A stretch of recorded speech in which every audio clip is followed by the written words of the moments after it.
বাংলা নিউজে আপনাদের স্বাগতম। এবার রাজপথে নেমেছেন মিশা ও তার দলবল। মিশা বলেছেন তাদের দাবি মানতে হবে,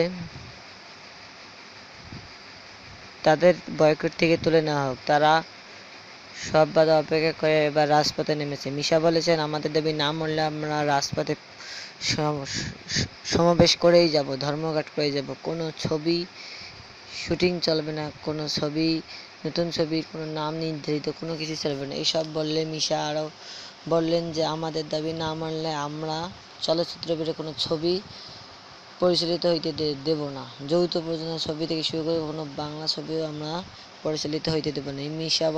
মিশা বললেন যে আমরা যৌথ প্রযোজনা ছবির বিরুদ্ধে ধর্মঘট, সমাবেশ, সংবাদ সম্মেলন ডেকেছিলাম, কিন্তু তার জন্য আমাদেরকে কেন বয়কট করা হলো? এ প্রশ্নের উত্তর দিতে তিনি তথ্যমন্ত্রী হাসানুল হক ইনুকে বলেছেন তথ্যমন্ত্রী আমাদের এই প্রশ্নের উত্তর দিতে পারবে কি না সে বিষয়ে তিনি জানতে চেয়েছেন। বাংলা নিউজে আপনাদের স্বাগতম। সব ধরে বাংলা নিউজ পেতে আমাদের চ্যানেলটি লাইক, শেয়ার ও সাবস্ক্রাইব করুন।